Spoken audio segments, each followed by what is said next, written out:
really exciting to be in India for the first time, and not just India, but here in Bangalore. You know, I'm here staying on an AirBNB right now, about 20 minutes away, and I am having a great time. I'll tell you the brief story of the conception of AirBNB. It was 5 years ago that my roommate and I knew that we wanted to start a company together, but we were stuck in our jobs. So we knew that we had to quit, and we took the leap into the unknown, knowing that we would have the courage to come up with a big idea together. Well, it just so happens that the same week we quit our jobs, the landlord for our apartment sends us a letter. And I open up the letter and it says, "Dear Joe, your rent is now 25% higher." So the rent just went like that, and our bank accounts just went like that. And suddenly we had a really big problem on our hands. We had a matter of days to figure out how to make rent. So we pull out our sketchbooks and we start coming up with crazy ideas, right? Harebrained ideas, including one that involved us renting out the extra space in our living room to designers coming to a conference in San Francisco. Just so happened that coming weekend, there was a conference so big the hotels had completely sold out in San Francisco. And I think, like any great entrepreneur, we connected the dots. Here were people that had a need of a place to stay, and there was us that had extra space in our apartment. And any great entrepreneur will find these two dots that don't make any sense at first and connect them in a new and a different way. That is entrepreneurship in one sentence. Connecting the dots in new and different ways that no one has ever seen before. And if you do that and you solve a need, it opens doors to possibly bigger things. So day one, we have this crazy idea to blow up airbeds on the living room floor. 3 of them. And this idea that we'll cook breakfast for our guests in the morning. So we have this idea, we'll call this not a bed and breakfast. This is airbed and breakfast. Day 2, we make the website, airbedandbreakfast.com, with pictures of us, pictures of our airbeds. For $80 a night, you can contact us and you can stay on one of these 3 lovely airbeds. Day 3, it gets blogged about by design blogs, which meant that it now had a worldwide audience. Right? So we got free press within a very concentrated community. Remember, this is all focused around this design conference. There's designers in need, it's part of our community, we know the audience very well. We weren't going for the world here. This was just to solve the problem in one weekend. So, design blogs cover it, designers hear about it, designers start emailing us from London, from Brazil, even from India. We end up posting that weekend 3 people. One was from Boston, she's a woman, 38 years old. One was a family man, he's 45 years old, from the United States. And one was from Delhi. A gentleman named Amol. He was studying industrial design and happened to be studying abroad in the United States at the time of the conference. And so we hosted these 3 guests for a couple nights, and what happened next completely surprised us.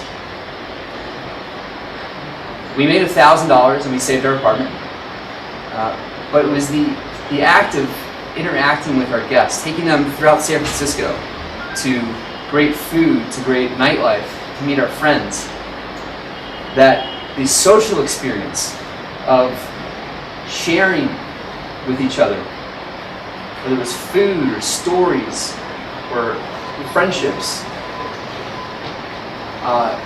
completely transcended the money. We can pass. Yeah, sure. It's cool. So this idea of social connection and social interaction being more powerful and valuable than a dollar was an epiphany for us. And it planted a seed.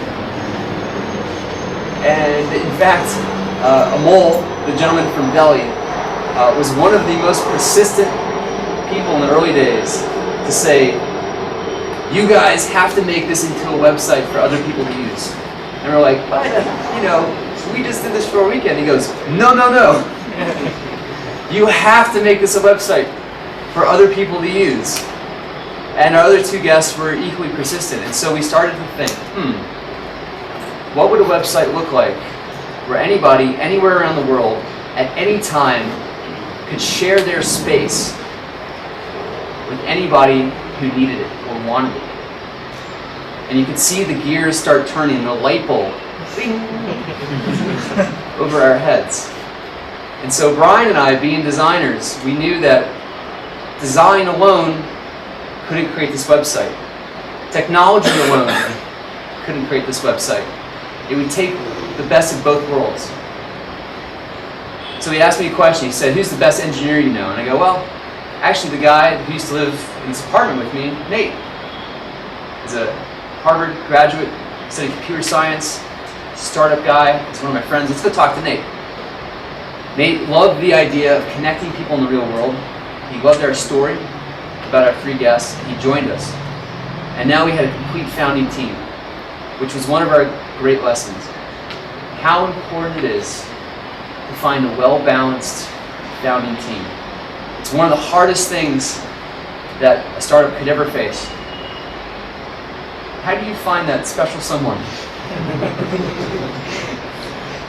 to complement you, right? So whatever you're good at, whatever you're bad at, you find that person who can fill in the gaps that you have so that you complete the team. And sure enough, Nate was that missing link.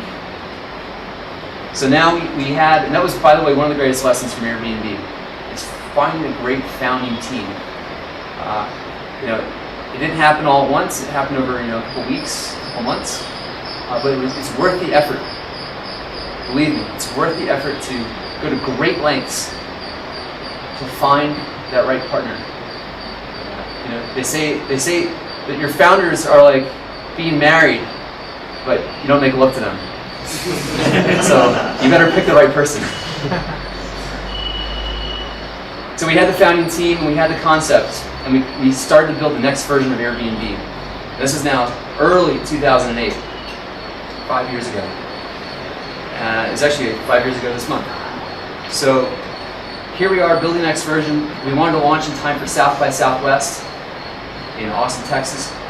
And we launched, and we thought we were going to have great publicity because, Foursquare launched at South by Southwest, Twitter launched there, and Air Bed and Breakfast is going to launch at South by Southwest. We're going to take off like a rocket, right?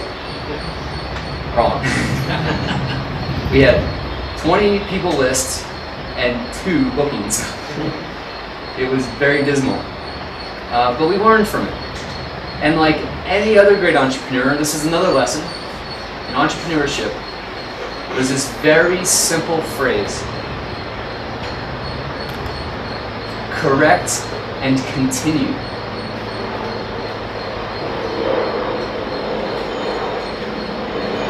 Correct and continue. As you iterate and you launch something, there's a very good chance it's not going to work. Your first time out of the gate, it's probably not going to work. You're going to have a product in the market, these 2 gears, but they're not going to touch yet. That's my guess. And that's okay, as long as you correct and continue. So that's exactly what we did. Who cares we only had 2 reservations? We learned from both of them, and we iterated. We launched again. It didn't work out. We launched again. We learned. We corrected and continued. And within a year, the gears started to touch, and the product and the market began to connect. And it was all through consistent iteration. It was like a drumbeat, constantly iterating. We never settled for what we had. We constantly correctly continued. And there was a moment in AirBNB's history where I don't think a lot of people actually know about this.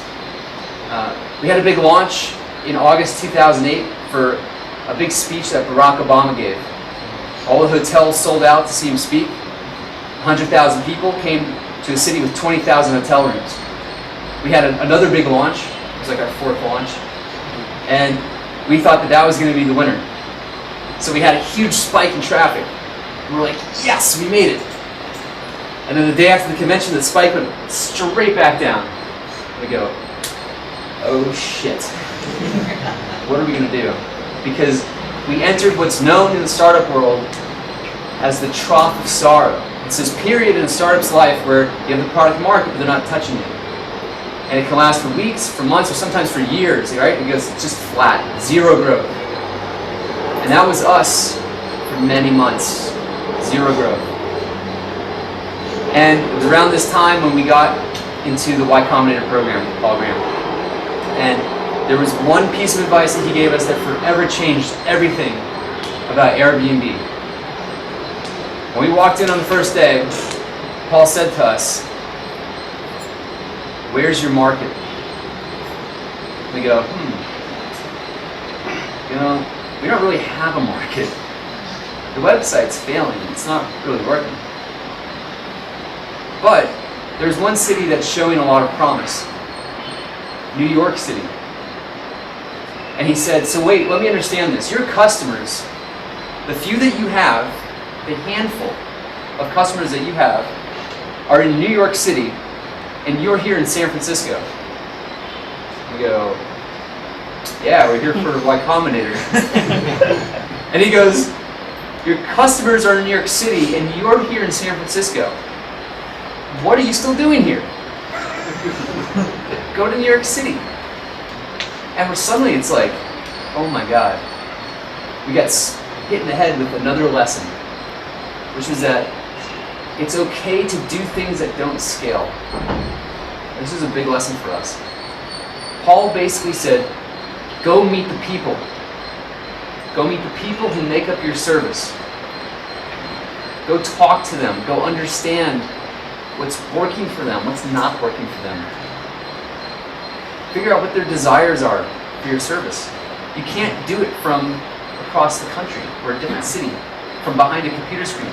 There is no internet survey that will tell you exactly what your customers want. There's nothing more powerful than sitting across from them face to face and looking them in the eye and having a direct conversation with them. You can't do it from behind a computer screen. And for us, this was a complete breakthrough. This idea that it was okay to do things that don't scale. And it was in that moment of traveling to New York, of sitting side by side with our early customers, of listening to their problems, and then iterating the product to meet their needs, that the product and the market started to touch. And that's when the graph of AirBNB went from this to this. And we've never looked back since that moment. That's how important it was. So, of those of you that have a company, raise your hand if you've sat side by side with a customer in the last month. Cool. That should be everybody's hand, by the way. In the early stages of a startup, you're constantly making these hypotheses. Right? This is what we think people want. So we're going to build this, we're going to put it out there, and then what? Well, the next most logical thing to do is go listen to them. Go watch them. See how they use it. Is the hypothesis that you had true? It's hard. Here's a big mistake that I see people make. It's really hard in the early days to answer that question of, is my hypothesis working, by just looking at raw data. Metrics are incredibly important. In the early days, they can be incredibly misleading. And it's very important, I think, in the early stages of a startup to balance raw data with raw observation. You can do things that don't scale in the early days, so why not? Why not go out and take your top 10 customers out to dinner? Why not go meet them at a coffee shop, open up a laptop, and for 15 minutes watch them use your product? And see if the hypothesis that you made while you're coding the solution together are actually true. Did it make their lives easier in some way? Could they intuitively figure it out without scratching their head or stumbling around? Did you do a good job making it what we call mom-friendly? Which is this idea that you create an interface that is so simple and delightful that any of our parents can figure it out without having to call us. That's what we aspire to with our interface. And there's only one way to figure that out. It's to go meet them and talk with your customers. So, big lesson for us. Go meet the people. So we're out in the world, we're meeting the people, and we come across another problem. This problem is that the hosts on Airbnb in the early days didn't have very good direction on how to take good photos of their apartment. And so, coming from art backgrounds, we know how to take good photos. We know what a good photo looks like. Right? You want to take it from the corner, you want a wide angle lens, you want good natural light. So we actually went throughout New York City, met all 50 of our hosts, and took photos of their apartments for them for free. It's a free service, right? It didn't scale at all, right? We couldn't travel around the world taking photos for free. But what it did is it gave us a reason to talk to them. And so it was through taking photos that we got to sit down in the living room and talk and listen to their problems and iterate the product. Another thing that happened is that it set the standard of quality on the site. So here we had 50 listings in one city with gorgeous photos. And so when a new host would come to the site to see the marketplace, they go, oh, I guess I need good photos. And they would figure out how to upload great quality photos. So in the early days, it was really important to set a standard for other customers to follow. Right? It took more effort.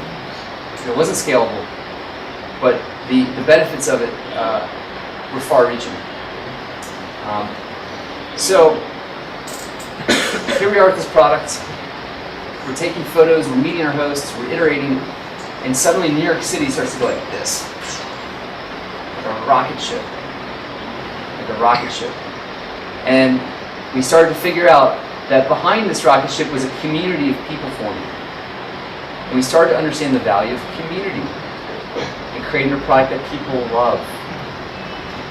If you create a product that people love, and you do a decent job of forming a community around that product, the output of that are people who care so much about your brand or your service or your product that they will happily do marketing for you because they love it. It's not even marketing for them, it's just sharing something that brings joy to their life for other people. And so in the early days, that's how we saw our growth. Right? We had no money, by the way. We used our credit cards to fund Airbnb in the early days. So we didn't have money to buy AdWords. We didn't have money to get fancy PR. We didn't have money to do big stunt marketing campaigns. All we had was design and engineering. And so we said, well, let's just do what we're good at. It doesn't cost us anything. Let's just make a product people freaking love. And it paid off. That's how we grew.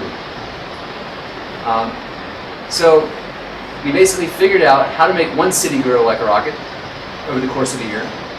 We said, okay, well, let's go figure out how to do this in other cities like Chicago and San Francisco, Miami, Los Angeles. And the next year, this is 2010, we started to see 10 cities all taking off at the same time. And we said, this is kind of interesting. What happens if we do this internationally? So we took the formula of how to grow a city and we brought it to Paris, and Berlin, and Rome, and Sydney. And we saw those cities take off like rockets. And one of the most interesting things about all of this is how connected all these cities are. I mean, it's travel. Travel is moving people around the world from city to city. And in doing so, they bring an idea with them, and they bring it back with them. And so we saw this phenomenon start to take place where guests who use Airbnb. By the way, show of hands, who's used Airbnb? Okay, cool, thank you. Guests who use Airbnb would come back to the city they came from, and they'd look around and go, why don't I list my extra bedroom on the site, or my entire apartment? And we started to see listings pop up all over the world. And this is how we grew in the early days. It's a network effect, right? Remember, create a product that people love, with a community that they want to be a part of, like an ideology they connect with, and they will help fuel your growth for you. So these are some valuable lessons that we learned in the early days. So to answer that question, I have to give you some quick history. That when we first, when we launched for the third time for Barack Obama's speech, we got introduced to 20 angel investors in Silicon Valley, the who's who, right? The best of the best. We emailed, we got intro to 20, 10 replied, 4 met us for coffee, and 0 invested. Ouch. So that's when we turned to what we called the Visa round. We raised money from Visa, except we owed it to them, and every month we got the term sheet.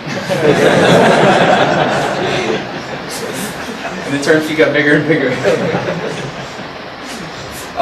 And so the inflection point certainly wasn't at that moment, because we were in the trough of sorrow, but it was when we went to meet the people, and we started to listen to their problems and iterate the product. And it's like as soon as investors hear the sound of those gears clinking together, they perk up. Oh, what was that? I think I heard something. Was that a product in a market? I think it might be. And so once we can show evidence of there's gears, and sometimes they're coming apart, but sometimes they're together, and we know what it's going to take to get them together. And once we do, we know that they're going to be giant freaking gears because the market is huge. It's in that moment that investors are like, we should talk. But this is actually another thing. I hadn't thought about this in a while. But you remember when we tried to raise money the first time and we got rejected? It was like the gears were too far apart and there's this big space in between. I feel like if we forced it, we could have raised money, but there's a correlation of some kind between the distance of these gears and the amount of control you maintain in your company when you take an investment. And so we could have forced it, but the amount of ownership that we would have to give up probably would have been much, much different than when the gears came together, because then you have a proof point and you have a point of leverage in the conversation to say, hey, wait a second, we took the time to get this far, to get to this proof point, so that's worth something. If you're here, there's still a lot of risk and a lot of unknown, and so you basically are giving up something by raising money at this point. But if you can earn this on your own without raising any money, you're in a much better position when those gears start to clink together. I think there was an obvious inclination to explore what other marketplaces did. And what we soon found out is that no other marketplace had gone where we had. And the lessons from other marketplaces got us only so far, and then suddenly we found ourselves looking at a map without any roads on it. And we're like, shit, we gotta draw these roads, don't we? And the reason is that there haven't been too many marketplaces at scale that have transcended online to offline, right? There have been online marketplaces, and we see some offline marketplaces, but at scale, given a global community, it was hard to find an example of an economic-driven marketplace and a community-driven marketplace together that had been executed at scale. Like, This notion of using the internet to get people offline. It's almost the reason that the internet was created. If you go back to listservs and to Usenet groups back in the early days, right? Tim Berners-Lee created the internet so that scientists could connect and share information. And so online communities started to form. Like that was the early days of the internet. These Usenet groups and these different listservs. And so I feel like the internet is finally maturing to a point that it was always intended to, which was to take those listservs and those online connected communities, people that share something in common, and get them back to the real world. Connect them face to face with each other. Yeah, I mean, India is part of the original story of AirBNB. Our first guest was from Delhi, a mole serve. So, India has a very special place at AirBNB, because it was right there at the very conception of all this. And so, I was just up in Delhi, had a few interviews with a couple of reporters, and some of the stats that I shared is that last year we had growth of number of listings throughout all of India. It was about 290% growth of listings in India. And there's now 4,500 people sharing space throughout the country.